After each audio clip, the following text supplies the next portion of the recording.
دائما أبدا على حبيبك خير الخلق كلهم هو الذي اختار لصحبة نبيه أصحابا لم يخلق الرحمن مثل محمد أبدا وعلمي أنه لا يخلق فاق النبيين في خلق وفي خلق ولم يدانوا في علم ولا كرم ما إن رأيت ولا سمعت بمثله في الناس كلهم مثل محمد ما إن مدحت محمدا بمقالتي ولكن مدحت مقالتي بمحمد لكل نبي في الأنام فضيلة وجملتها مجموعة لمحمد.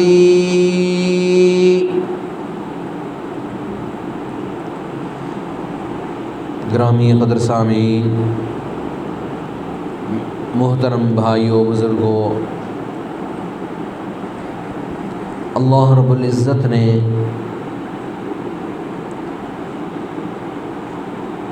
ایمان والوں کی ترقی کے لیے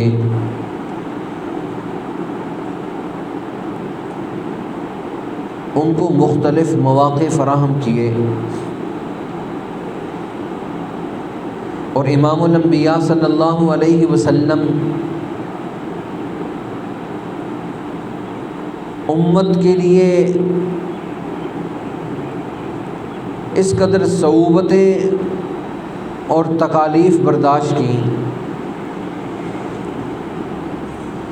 اب رسول اللہ صلی اللہ علیہ وسلم نے لیلۃ القدر کو تلاش کرنا تھا۔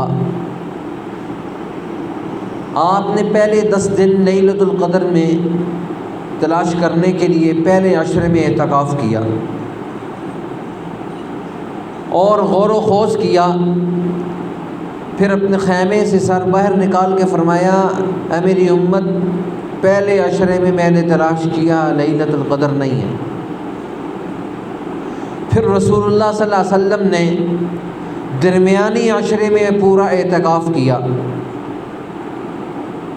اور پھر آپ نے سر باہر نکالا اور فرمایا، میری امت، دوسرے عشرے میں بھی لیلۃ القدر نہیں ہے۔ پھر آپ نے آخری عشرے میں اعتکاف کیا اور اپنی امت کو کہا کہ ہاں، آخری عشرے میں تم اعتکاف کرنا، تم آخری عشرے میں لیلۃ القدر کو تلاش کرنا۔ میں جب یہ حدیث پڑھ رہا تھا تو میں حیران ہوا، دیکھیں امت کے لیے کتنی مشقت کہ رات اور دن میں اللہ کے حبیب صلی اللہ علیہ وسلم تلاش کر رہے ہیں وہ کون سی گھڑی ہے کہ میری امت کے اعمال اللہ کی بارگاہ میں مقبول ہو جائیں، اور امت کے لیے تھک رہے ہیں۔ جیسے گھر کا بڑا آدمی دن رات تھکتا ہے، اپنی زندگی کے تجربات اور مشاہدات کرتا ہے اور اپنے بچوں کو کہتا ہے میں نے فلاں کام کیا ہے، اس میں میں نے دیکھا ہے خیر نہیں ہے، وہ کام نہ کرنا۔ میں نے یہ کام کیا ہے، اس میں میں نے دیکھا میرا بڑا بھلا ہوا، میں نے بڑی ترقی کی، میں بڑا آگے نکلا۔ اور اللہ کے حبیب صلی اللہ علیہ وسلم تھک رہے ہیں امت کے لیے کہ میری امت کے آدمیوں کو جو کھڑے ہونا چاہتے ہیں پورا مہینہ نہ کھڑے ہوں، رات دن کیوں تھکیں؟ اللہ کے حبیب خود امت کے لیے تھکے اور امت کو تلاش کر کے کہا کہ میں نے پہلے عشرے میں اعتکاف کیا، لیلۃ القدر نہیں ہے۔ دوسرے میں تلاش کیا، میں نے پھر عشرے میں اعتکاف بیٹھا، لیلۃ القدر نہیں ہے۔ تیسرے عشرے میں، اب دیکھیں اللہ کے حبیب خاص چیز کو تلاش کر کے قیامت کی صبح تک امت کی رہنمائی کر دی تاکہ میری امت پورا مہینہ نہ تھکے۔ اور پھر اللہ کے حبیب صلی اللہ علیہ وسلم نے یہاں تک رہنمائی فرمائی کہ لیلۃ القدر کو اگر تم تلاش کرو، لیلۃ القدر کو اگر تم تلاش کرو تو فرمایا لیلۃ القدر کو تلاش کرنے کی ترتیب یہ ہے، آخری عشرہ بھی پورا تمہیں جاگنے کی ضرورت نہیں۔ کیسے رحمت للعالمین، آخری عشرہ پورا جاگنے کی ضرورت نہیں۔ فرمایا اگر تم لیلۃ القدر کو تلاش کرو تو تم نے لیلۃ القدر کی تلاش میں طاق راتوں کو ذہن میں رکھنا ہے، طاق راتوں کو ذہن میں رکھنا ہے۔ اب یہ جو طاق ہے، جفت اور طاق، یہ دو طرح کی گنتی چلتی ہے۔ جفت اور طاق اس کی بھی اپنی ایک حقیقت ہے، اگر اس پر گفتگو کریں 2-2.5 گھنٹے لگ جائیں گے۔ اللہ کے حبیب صلی اللہ علیہ وسلم نے فرمایا یہ جو طاق راتیں ہیں، ان طاق راتوں میں تم نے لیلۃ القدر کو تلاش کرنا ہے۔ 21 کو بیٹھو، 23 کو دیکھو، 25 کو دیکھو، 27 کو دیکھو، 29 کو دیکھو۔ اب دیکھیں اللہ کے حبیب نے پورا مہینہ اپنی امت کو مشقت میں نہیں ڈالا، پھر آخری عشرے کی طرف متوجہ ہوئے اور آخری عشرت میں بھی پھر تلاش کیا کون سی رات ہے۔ اللہ کے حبیب صلی اللہ علیہ وسلم نے فرمایا میں نے دیکھا ہے جفت میں مجھے یہ چیز نہیں ملی، جفت میں 22 میں، 24 میں، 26 میں، 28 میں نے دیکھا مجھے لیلۃ القدر نہیں ملی۔ امت کو کہا کہ 5 راتوں کو ذہن میں رکھنا۔ اب دیکھیں 10 کو 5 میں کنورٹ کر دیا، 21، 23، 25، 27 اور 29۔ میری امت پورا مہینہ بھی نہ جاگے، میری امت آخری عشرہ بھی پورا نہ جاگے، کیسے شفیق رحیم نبی ہیں۔ اور پھر کہا کہ میں نے جفت راتوں میں دیکھا نہیں، تم نے طاق راتوں میں کوشش کرنی ہے، تم نے طاق راتوں میں کوشش کرنی ہے۔ اللہ کے حبیب صلی اللہ علیہ وسلم امت پر اس قدر شفیق۔ کچھ صحابہ بیٹھے ہیں، رسول اللہ صلی اللہ علیہ وسلم نے تذکرہ کیا، بنی اسرائیل کے ایک آدمی نے 1000 مہینے اللہ کی ایسی عبادت کی، رات کو ساری رات مسلح کے پیٹھ پر ہوتا تھا اور سارا دن گھوڑے کی پیٹھ پر ہوتا تھا۔ اللہ کی ایسی عبادت کی، 1000 مہینے وہ اسی طرح کام کرتا رہا۔ اب صحابہ حضور کی بات سن رہے ہیں اور دل میں یہ خیال پیدا ہوا کہ یا نبی اللہ، ان لوگوں کی عمریں تو 300 سال، 400 سال، 500 سال، اور آپ فرما رہے ہیں میری امت کی جو عمریں ہیں وہ 60 اور 70، 60 اور 70 کے درمیان، بہت کم لوگ ہوں گے جو اس سے اوپر جائیں گے، جو اس سے اوپر جائیں گے۔ اب اس آدمی نے 1000 مہینہ تو صرف جہاد کیا اور اللہ کو راضی کیا، ہم کیا کریں گے؟ رسول اللہ صلی اللہ علیہ وسلم کے صحابہ میں یہ بات ذہن میں آئی، اللہ نے پوری سورۃ القدر اتار دی۔ انا انزلناہ فی لیلۃ القدر۔ اے میرے حبیب آپ اپنے صحابہ کو کہیں پریشان نہ ہو، جو اس رات کو پالے، لیلۃ القدر خیر من الف شہر، اس رات کو پالے یہ 1000 مہینوں سے بہتر ہے۔ اور حضور نے 5 راتوں کا تذکرہ کر دیا کہ بھائی جو آدمی 5 راتیں جاگ لے 1000 مہینوں کی عبادت سے، خیر من الف شہر، 1000 مہینوں کی عبادت سے اللہ اس کو بڑا اجر نصیب فرمائے گا۔ اب صحابہ نے جب یہ سنا کہ یا رسول اللہ یہ تو پورا مہینہ بھی جاگا جا سکتا ہے، پھر آپ نے آخری عشرے کا بتایا، پھر آخری عشرے کی جفت راتوں کو نکال دیا، طاق راتوں کی طرف ہمیں متوجہ کر دیا، بھائی آپ 21 کو جاگ لو۔ اور قربان جائیں اللہ کے حبیب صلی اللہ علیہ وسلم اپنی امت پر اس قدر شفیق ہے، فرمایا ایک آدمی طاق راتوں کو بھی نہیں جاگ سکتا، شفقت کی انتہا ہے، سیل کی انتہا ہے، اپنی امت کے لیے کڑن درد کی انتہا ہے۔ حضور کی زبان سے جو بات نکلتی ہے اللہ کہتا میں نے پوری کر دی۔ تعلق بھی ایسا ہے، حضور نے کہا اللہ نے کہا میں نے پورا کر دیا۔ اور حضور تو حضور، ایک صحابی زید ابن ارقم، منافقین نے جب یہ اعلان کیا کہ ہم ذلیل لوگوں کو نکال دیں گے شہر سے، زید ابن ارقم چھوٹے صحابی تھے۔ اب منافقین نے کہا اس بچے نے ویسے پروپیگنڈا کر دیا، ہم نے تو نہیں کہی۔ اب رسول اللہ صلی اللہ علیہ وسلم بھی پریشان، حضرت ابوبکر بھی پریشان، حضرت عمر بھی پریشان، اجلہ صحابہ بڑے پریشان۔ اس سے پوچھا تیرے پاس کوئی دلیل تو نہیں بات کی؟ یا رسول اللہ دلیل تو نہیں، لیکن میں نے اپنے کانوں سے سنا انہوں نے یہ بات کہی۔ کہتے ہیں زید ابن ارقم چھوٹے صحابی ہیں، بچے ہیں۔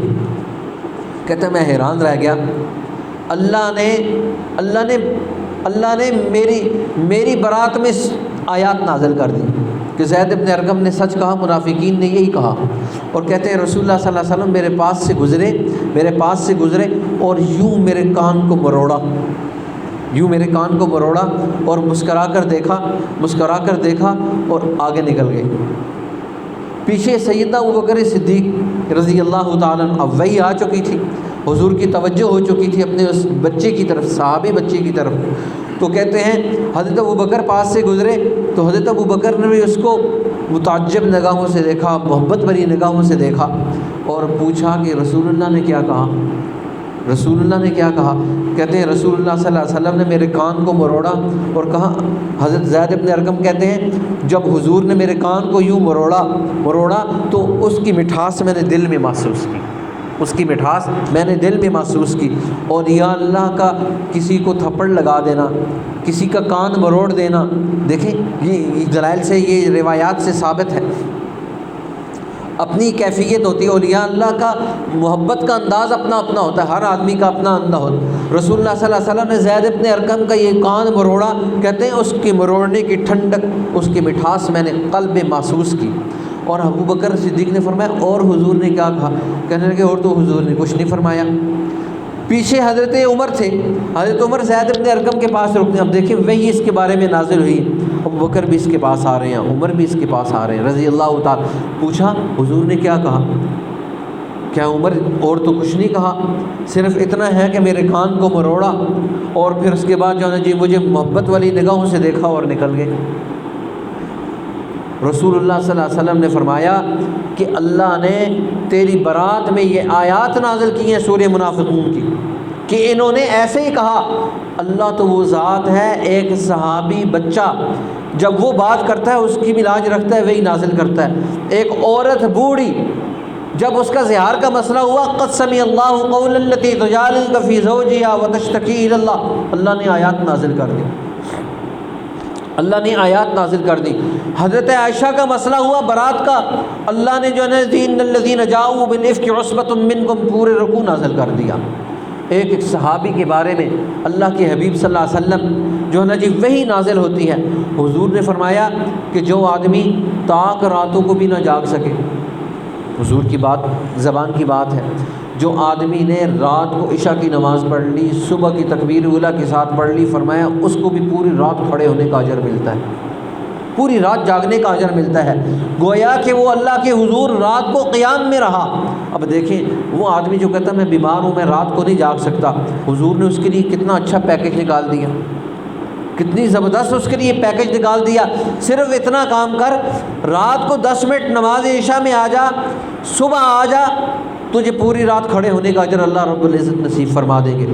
اور پھر جماعت صحابہ، ان کے یہ قرآن کا یہ مزاج تھا، راتوں کو کھڑے ہوتے، رسول اللہ صلی اللہ علیہ وسلم رات کو کھڑے، اور فرمایا جو آدمی اس گھڑی کو پا لے، لیلۃ القدر کی اس گھڑی کو پا لے، حدیث میں فرمایا اللہ رب العزت اس وقت جو آدمی مانگے اللہ اس کو نصیب فرما دیتے۔ حضرت عائشہ صدیقہ رضی اللہ تعالیٰ نے فرمایا یا رسول اللہ اگر میں اس گھڑی کو پاؤں تو میں اللہ سے کیا مانگوں؟ قربان جائیں صحابہ پر، صحابہ اور صحابیات نے، ازواج مطہرات نے حضور سے دین کا ایک ایک مسئلہ سیکھ کر، پوچھ کر، سمجھ کر امت تک منتقل کر دیا۔ حضور نے فرمایا عائشہ تو نے یہ دعا کرنی ہے، اللہم انک عفو کریم تحب العفو فاعف عنی، اللہم انک، آپ بھی میرے ساتھ پڑھ لیں قبولیت کا وقت، اللہم انک عفو تحب العفو فاعف عنی، اللہ تو معافی کو پسند کرتا ہے معاف فرما دے، تو رحم کو پسند کرتا ہے رحم کر دے، انک عفو کریم تحب العفو، تو کریم بھی ہے، تو معافی کو پسند کرتا ہے معاف فرما دے۔ اب دیکھیں کتنا پیارا جملہ، عائشہ نے فرمایا یا رسول اللہ اگر میں لیلۃ القدر تو مانگ پاؤں تو کیا مانگوں؟ اس وقت اللہ کے حضور کیا مانگوں؟ تو اللہ سے اس کا عفو مانگنا، اللہ سے اس کا کرم مانگنا، جس کو اللہ نے اپنے کرم اور رحمت میں سمیٹ لیا گویا اس کو سب کچھ مل گیا، گویا اس کو سب کچھ مل گیا۔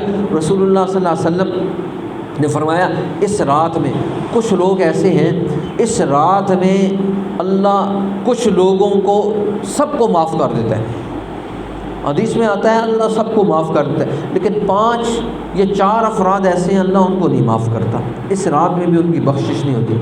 فرمایا ایک اشراک باللہ، جو آدمی اللہ کے ساتھ شرک کرتا ہے اللہ اس کو معاف نہیں کرتا، اللہ کی ذات میں، اللہ کی صفات میں اگر کوئی آدمی شریک ٹھہرا لے اللہ اس کو نہیں معاف کرتا۔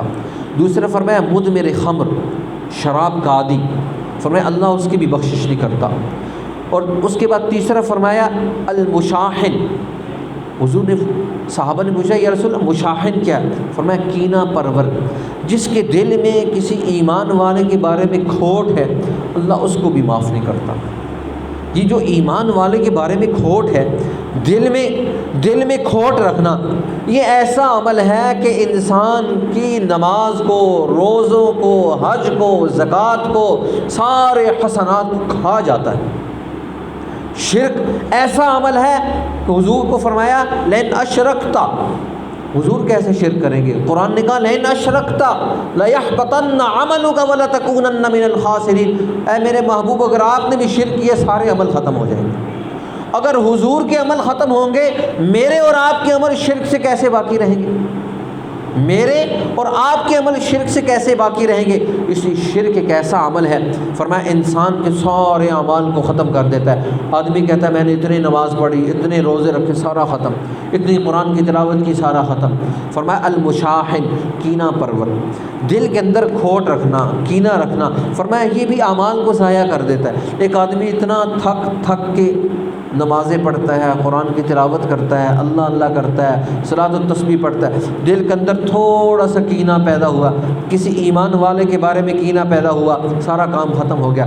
حضور نے فرمایا یہ جو میرا اب جو مسجد میں داخل ہوگا وہ جنتی ہے۔ صحابہ کہتے ہیں ہم حیران ہوئے، ایک صحابی داخل ہوئے، ہاتھ میں جوتا تھا اور داخل ہوئے تو حضور نے فرمایا جو اب داخل ہوگا وہ جنتی ہوگا۔ اس سے پوچھا تو کرتا کیا ہے؟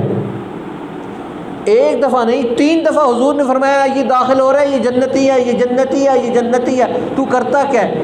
وہ صحابی کہتے ہیں میں رات کو اس کے گھر میں سویا، میرے والد صاحب کے ساتھ ناراضگی ہو گئی ہے تو مجھے اپنے گھر میں جگہ دے دے، بہانے کے ساتھ آیا۔ کہتے ہیں میں اس کے گھر میں داخل ہوا، میں نے دیکھا رات کو نماز پڑھی اور سو گیا۔ میں حیران ہوا کہ رات کو کھڑا ہوگا، کو روئے گا، اللہ کو منائے گا، ساری رات کھڑا ہوگا، میں نے دیکھا سو گیا۔ دوسرا دن میں نے کہا آج کچھ نہ کچھ کام کرے گا جنت والا، میں نے دیکھا پھر سو گیا، نماز پڑھی اور بس مسنون اعمال کیے اور سو گیا۔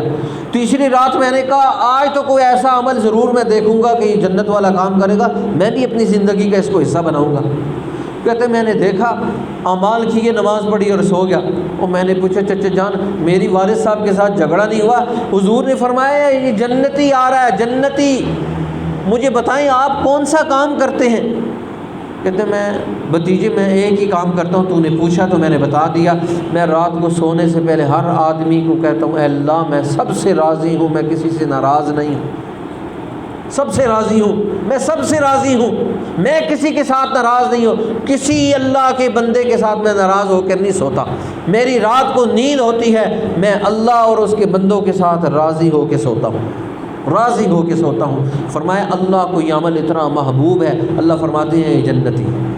ہم اور آپ بھی کر سکتے ہیں جنت والے، سب کے ساتھ راضی ہونا، دل کے ساتھ راضی ہونا۔ حضور نے فرمایا اس رات میں 5 آدمیوں کی بخشش نہیں ہوتی، مشرک کی، مدمر خمر شراب کا عادی، مشاہن کینہ پرور، دل کے اندر ناراضگی رکھنے والا، کھوٹ رکھنے والا، اور پھر اس کے بعد فرمایا عاق الوالدین، والدین کا نافرمان بھی اللہ اس رات میں اس کو بھی معاف نہیں کرتا، والدین کا نافرمان اللہ اس کو بھی معاف نہیں کرتا۔ اس لیے اتنی قیمتی رات اگر ہم پائیں اور ہم اگر بیماریوں کے ساتھ کھڑے ہوں تو پھر تو مزہ نہیں آئے گا، اس لیے اپنے ذہن میں، اپنے دل میں توجہ کے ساتھ اللہ سے مانگنا، اور رات کو کھڑے ہو کر یہ قلب کے ساتھ، دل کے ساتھ یہ طے کر لینا اللہ میں تو سب سے راضی ہوں، اللہ میرے گناہوں کو معاف کر دے، میں سب سے راضی ہوں۔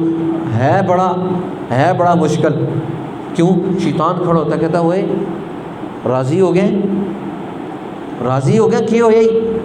وہ کیوں راضی ہوئے ہیں تو؟ وہ آڑ کے تیرے پیر تا پکڑے نہیں، تو کیوں راضی ہوئے ہیں؟ یہ اتنا بڑا عمل ہے۔ جب آدمی راضی ہوتا ہے تو پھر رب راضی ہوتا ہے۔ کیوں؟ آدمی آسمان کی طرف نگاہ کر کے کہتا ہے اللہ میں نے ایک عالم سے یہ حدیث سنی ہے، میں تیری رضا کے لیے اس کے ساتھ راضی ہوں۔ اللہ کہتا ہے اچھا، جب تو نے آسمان کی طرف نگاہ دورا کر مجھے راضی کرنے کے لیے یہ کام کیا، یاد رکھ اب میں تجھے عزت وہ دوں گا جس کا تو سوچ نہیں سکتا۔ پھر اللہ عزت کھولتا ہے، مرتبے کھولتا ہے، مقام کھولتا ہے۔ تو ہم نے تو اپنے مرتبے اور مقام کھولنے ہیں، ہم نے تو اپنے اللہ کو راضی کرنا ہے، اپنے اللہ کے لیے اپنے آپ کو راضی کروانا ہے۔ اس لیے یہ جو ایام باقی ہیں یہ بڑے قیمتی ہیں۔ قیمتی کیسے بنیں گے؟ اللہ اور اس کے رسول کے اعمال کو زندہ کر کے۔ اللہ مجھے اور آپ کو اس کی توفیق نصیب فرمائے۔ وآخر دعوانا الحمدللہ رب العالمین۔